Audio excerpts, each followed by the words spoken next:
Estudo Bíblico 6.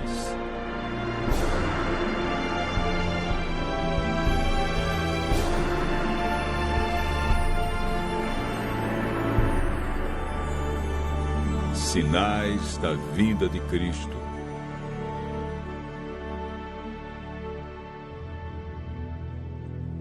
Estando com os discípulos no Monte das Oliveiras, Jesus ouviu deles a seguinte pergunta: Que sinal haverá da tua vinda e da consumação do século?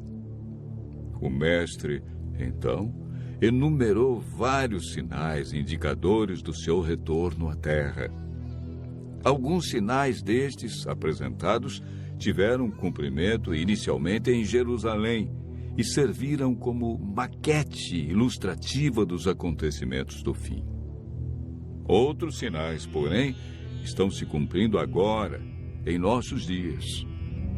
Todos os dias lemos e ouvimos nos jornais, rádio e televisão inúmeros acontecimentos. São várias as tragédias: terremotos, chacinas, roubo, enganos, crianças abandonadas, doenças, fome, guerras. O que diz a Bíblia sobre esses acontecimentos?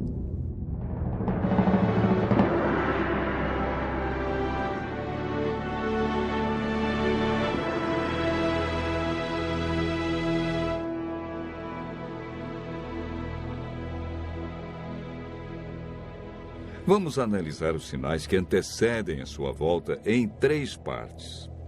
Primeiro, os sinais no mundo social. Segundo, sinais no mundo natural. E, por último, sinais no mundo religioso. Os sinais no mundo social estão descritos em Mateus 24, versos 6, 7 e 10. Jesus profetizou que antes de sua volta, o mundo estaria envolvido em guerras, fome, nação contra nação, reino contra reino, traição e ódio entre as pessoas. Na segunda carta de Timóteo, capítulo 3, versos 1 a 5, nos fala de tempos difíceis. Desemprego, fome, pessoas egoístas, avarentas, pessoas blasfemando de Deus, filhos desobedientes à paz, homens sem domínio de si. Esses sinais no mundo social são provenientes da obra de Satanás e não de Deus.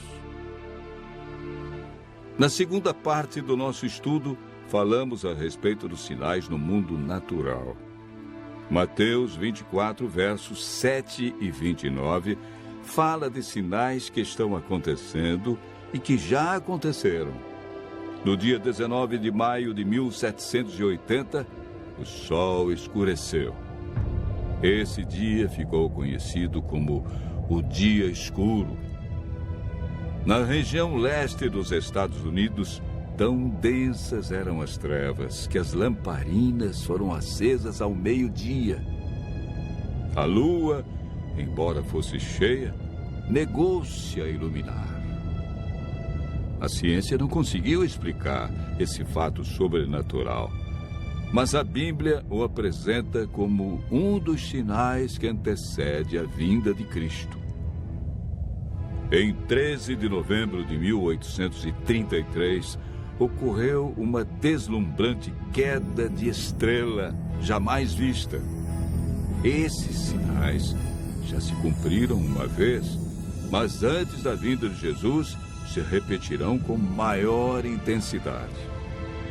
Os sinais no mundo natural, como terremotos, enchentes e grandes calamidades que matam milhares de pessoas, indicam que Satanás está agindo até mesmo na natureza. Tratamos na terceira parte do nosso estudo sobre os sinais no mundo religioso. Mateus 24, versos 4 e 5, fala sobre o engano religioso que haverá no tempo do fim. Mateus, capítulo 24, verso 11, refere-se ao aumento das religiões. Somente no Brasil existem mais de 1.500 religiões cristãs. No mundo, são mais de 35 mil religiões cristãs. Jesus afirmou também que antes de sua vinda, os falsos cristos e falsos profetas operariam sinais e prodígios. Mas o que fazer diante de tantas religiões? O conselho de Jesus é claro. Ele diz: acautelai-vos para que ninguém vos engane, porque muitos virão em meu nome e enganarão a muitos. Segundo Pedro 2, versos 1 a 3, fala da atitude de líderes religiosos que são movidos pela ambição e acabam usando a religião, a Bíblia, milagres e o nome de Deus para explorar as pessoas que os procuram em busca de curas, sinais e prodígios.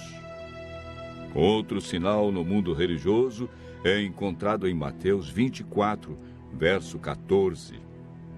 Apresenta o sinal de Deus, que indica que o fim realmente chegou. Esse sinal é a pregação do Evangelho do Reino em todo o mundo. O apóstolo Paulo nos fala em Gálatas, capítulo 1, verso 6, de um outro evangelho que parece ser bíblico, mas não é. Esse evangelho é o falso evangelho de Satanás, pois este sabe que pouco tempo lhe resta e está empenhado em difundir os seus terríveis enganos. O que devemos fazer para não sermos enganados diante de tantas religiões? Em 1 João, capítulo 4, verso 1, encontramos a resposta.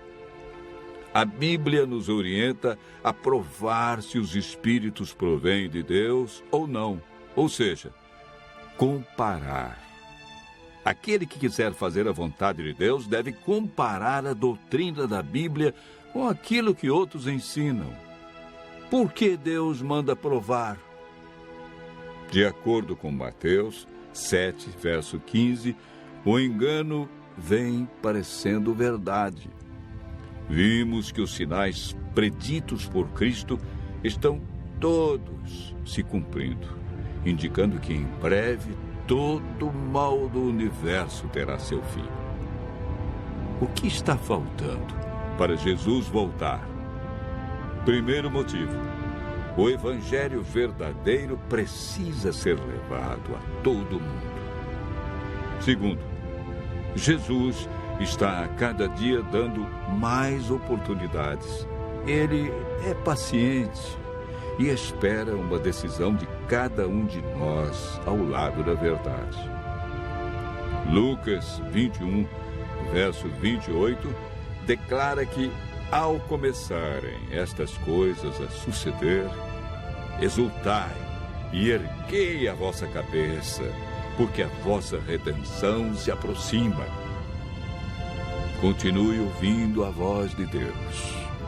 Em breve, vamos contemplar Jesus vindo sobre as nuvens do céu com poder e grande glória.